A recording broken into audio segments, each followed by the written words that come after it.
வணக்கம் நண்பர்களே.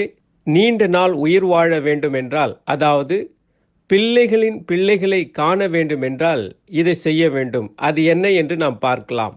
வாழ்க்கை என்பது வாழ்வதற்காக. ஆனால் நம்முடைய செயல்கள் மூலம் பிள்ளைகளின் பிள்ளைகளை காணாமல் குறைவான வாழ்நாட்களை கொண்டு வாழ்கின்றோம்.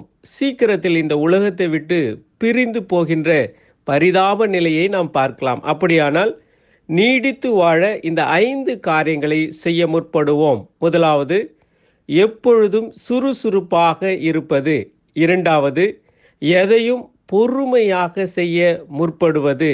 மூன்றாவது, வயிறு நிறைய உண்ணாமல் நம்மை காத்துக்கொள்வது.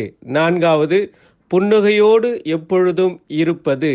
ஐந்தாவது, நன்றி என்று எல்லா நிலையிலும் சொல்ல பழகிக்கொள்ள வேண்டும். இப்படி செய்வதின் மூலம் உங்களுடைய பிள்ளைகளின் பிள்ளைகளை காணும்படியான நீண்ட ஆயுசு நாட்களை பெறுவோம். ஒவ்வொன்றாக விரிவாக நாம் பார்க்கலாம். நேரம் உங்களுக்கு கிடைத்தால் தொடர்ந்து கவனிங்கள். உங்கள் பிள்ளைகளுக்கும் சொல்லுங்கள். நான் உங்கள் சதீஷ்குமார், குவைத் தேசத்திலிருந்து. முதலாவதாக, எப்பொழுதும் சுறுசுறுப்பாக இருக்க வேண்டும். அதாவது இறைவன் காண்கின்றார் என்ற எண்ணத்தை மனதிலே வைக்க வேண்டும். இந்த எண்ணத்தின் மூலம் நம்முடைய எல்லா வேலைகளிலும் முழு மனதுடன் சுறுசுறுப்பாக நாம் செய்ய முற்படுவோம். இது நிமித்தம் நீண்ட ஆயுசு நாட்களை பெறுவோம். அதோடு கூட அதிகாலை எழுந்திருக்கிற பழக்கத்தை ஏற்படுத்தி கொள்ள வேண்டும். அதுபோலவே இரவு 10 மணிக்குள்ளாக கூடிய மட்டும் உறங்க செல்ல வேண்டும். இதுவே நம்மை எல்லா வேலையிலும் சுறுசுறுப்பாக வைத்துக்கொள்ளும். எறும்புகளை காணும் பொழுது அவைகள் எப்பொழுதும் சுறுசுறுப்பாக இருக்கும். அவைகளை எப்பொழுதும் நம்முடைய நினைவிலே வைத்து கொள்ள வேண்டும். ஒவ்வொரு நாளும் கூடிய மட்டும் 20 முதல் 30 நிமிடங்கள் நடக்க வேண்டும் அல்லது உடற்பயிற்சி செய்ய வேண்டும். எந்த வேலை செய்ய துவங்கும் பொழுதும் முழு மனதுடன் செய்ய முற்பட வேண்டும். இது நிமித்தம் சுறுசுறுப்பாக இந்த உலகத்திலே நாம் வாழ்வோம். நீண்ட ஆயுசு நாட்களை பெறுவோம். இரண்டாவதாக, எதையும் பொறுமையாக செய்ய வேண்டும். அது எப்படி என காணலாம். அவசரமான உலகத்தில் வாழ்ந்து கொண்டிருக்கின்றோம். நிற்கக்கூட நேரமில்லாத செல்கின்ற ஒரு வாழ்க்கை. ஆகவே அவசரமாக காரியங்கள் செய்கின்றோம். அவசரமாக எதை செய்தாலும் முழு மனதுடன் ஒருபொழுதும் செய்ய முடியாது என்பதை மனதில் கொள்ள வேண்டும். வேலைக்கு செல்லும் பொழுதும் அநேக வேளைகளில் வாகனத்தில் வேகமாக செல்வதை காணலாம். இந்த செயல் வாழ்வை முடிவுக்கு கொண்டு வரும் என்பதை அறிய வேண்டும். பொறுமை என்ற மருந்துதான் நீண்ட ஆயுசு நாட்களை கொண்டு வரும். பொறுமைதான் முழு மனதை கொண்டு வரும். பொறுமை உலகத்தை ஜெயிக்கிற கருவியாக உள்ளன. அதனையே முயல், ஆமை ஓட்ட பந்தயத்தில் காணலாம். பொறுமையான ஆமையே வெற்றி கொண்டன. மனதில் வைப்போம், எதை செய்தாலும் எதை பேச துவங்கும் போதும் நிதானம், பொறுமை அவசியம். நிதானம், பொறுமை என்ற கருவி நம்மை இந்த உலகத்தில் நீடித்து வாழ உதவி செய்யும். மூன்றாவதாக, வயிறு நிறைய உணவு உண்ணக்கூடாது. உணவுகள் ஒருபொழுதும் உபாதையை, அதாவது வியாதியை கொண்டு வராது. இதனை ஆழ் மனதிலே வைக்க வேண்டும். ஏனென்றால் உணவுகளை படைத்தது இறைவன். அப்படியானால் தீமைக்காக அல்ல, நன்மைக்காகத்தான் பயிர் வகைகள், பழங்கள், காய்கறிகள் என இறைவன் படைத்துள்ளான். அப்படியானால் நமக்குள் இங்கே ஒரு கேள்வி எழும்பலாம். ஏன் உணவு நமக்கு பல வேளைகளிலே விஷமாக மாறுகின்றன, அது நிமித்தம் ஆயுட்காலம் குறைகின்றன என்று? இந்த 2 காரியங்களை செய்வது நிமித்தம் நம்முடைய ஆயுசு நாட்கள் நீடித்திருக்க முடியும். ஒன்று, அளவோடு எல்லா உணவையும் எடுக்க வேண்டும். அளவை அதிகமாக்கும் போதுதான் உணவு வியாதியாக மாறுகின்றன. இரண்டாவதாக, வயிறு நிறைய உண்ணாமல் குறைவான அளவு உண்ண வேண்டும். வயிற்றில் சற்று இடம் இருக்க வேண்டும். அதோடு தண்ணீர் ஒரு நாளைக்கு 2 லிட்டர் அளவுக்கு மேல் எடுத்துக்கொள்ள வேண்டும். காரணம், நம்முடைய சரீரம் 70% மேல் தண்ணீரினால் நிறைந்து உள்ளன.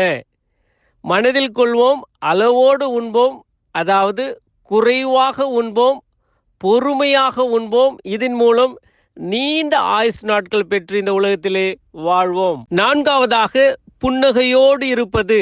அதாவது புன்னகை என்பது ஒரு மாபெரும் கருவியாக உள்ளன. அது எப்படி எனில், நம்மளுடைய வேலையிடத்தில் அதிகாரிகள், நண்பர்கள் கோபப்படும் பொழுது, நமக்கு விரோதமாக சொல்லும் பொழுது, நாம் நிதானமாக கேட்டுவிட்டு கடைசியாக ஒரு சின்ன புன்னகை செய்யும் பொழுது அவர்களின் கோபம் தணிவதை காணலாம். நம்முடைய மனமும் பதட்டம் அடையாமல் அமைதியாக இருக்கும். பிறர் கோபத்தில் ஒரு புன்னகை. நம்மை விட படிப்பில் குறைவாக, அழகில் குறைவாக இருப்பவர்களை வேலையிடத்தில் உறவினர்கள் மத்தியில் காணும் பொழுது நாம் என்ன செய்ய வேண்டும் என்றால், ஒரு சின்ன புன்னகை அவர்களை உற்சாகப்படுத்தும். அவர்களுக்கு தங்கள் மீது நம்பிக்கை உண்டாகும். நம் புன்னகை பிறருக்கு மகிழ்ச்சியை கொடுக்கும். வாய்விட்டு சிரித்தால் நோய் விட்டு போகும். எனவே கூடிய மட்டும் சிரிங்கள் மற்றும் உங்கள் நல்ல செயல்கள் மூலம் பிறரை சிரிக்க வையுங்கள். இதன் மூலம் நீண்ட ஆயுசு நாட்களை கொண்டு வாழ்வோம். ஐந்தாவதாக, நன்றி என்று சொல்ல பழகிக் கொள்ள வேண்டும். பிறர் நமக்கு செய்த நல்ல காரியங்களை மறப்பதினாலே அவர்கள் மீது கோபப்படுகின்றோம், குறை கூறுகின்றோம், சண்டை போடுகின்றோம். இதனால் மனதில் சமாதானம் இல்லாத ஒரு நிலையை நாம் பார்க்கலாம். எனவே கூடிய மட்டும் பிறர் நமக்கு உதவி செய்யும் பொழுது, அது பிள்ளைகள் என்றாலும் நன்றி என்ற வார்த்தையை சொல்ல வேண்டும். நம்முடைய அதிகாரிகள் உதவி செய்யும் பொழுது, எக்ஸலன்ட் போன்ற சான்றுகள் கொடுக்கும் பொழுது தேங்க்யூ என்று சொல்லுகின்றோம். அது நல்லது. ஆனால் டீ கொண்டு வரும் நபருக்கு, நம்முடைய ஆஃபீஸ் அறையை சுத்தம் செய்யும் நபருக்கு நன்றி என்று சொல்ல மாட்டோம். அது முற்றிலும் தவறு.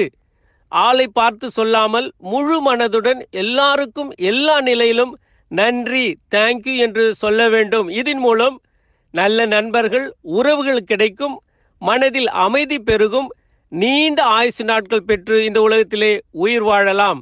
நன்றி உள்ள இருதயமே நீண்ட நாள் உழைக்கும், உயிர் வாழும். மனதில் கொள்வோம், பயன் பெறும் பொழுது நன்றி என்று சொல்லுவோம். அப்படியானால் இந்த வீடியோவை பார்க்குற உங்களுக்கு பயன் உண்டானால் தேங்க்யூ என்ற வார்த்தையை கமெண்ட் பாக்ஸில் போடுங்கள். அதோடு கூட ஒரு லைக் மட்டும் போடுங்கள். நிச்சயமாக நீங்களும் நீண்ட ஆயுசு நாட்களை கொண்டு இந்த உலகத்திலே உயிர் வாழலாம். இந்த 5 காரியங்களை நம்முடைய மனதிலே வைத்து அதை ஒவ்வொரு நாளும் செய்ய முற்படுவோம். சுருக்கமாக, 1, எப்பொழுதும் சுறுசுறுப்பாக இருப்போம்.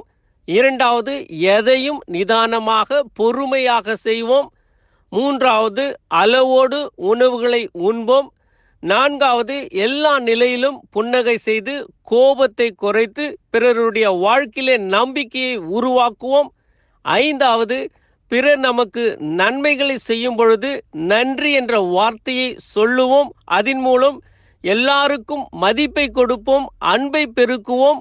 இதன் மூலம் நம்முடைய பிள்ளைகளுடைய பிள்ளைகளை, அதாவது பேர பிள்ளைகளை காணும்படியான நீண்ட ஆயுசு நாட்களை பெற்று உயிர் வாழ்வோம். நல்லதை சிந்திப்போம், நல்லதை பேசுவோம், நல்லதை செய்வோம். இதன் மூலம் நல்ல வாழ்க்கை வாழ்வோம். நன்றி நண்பர்களே.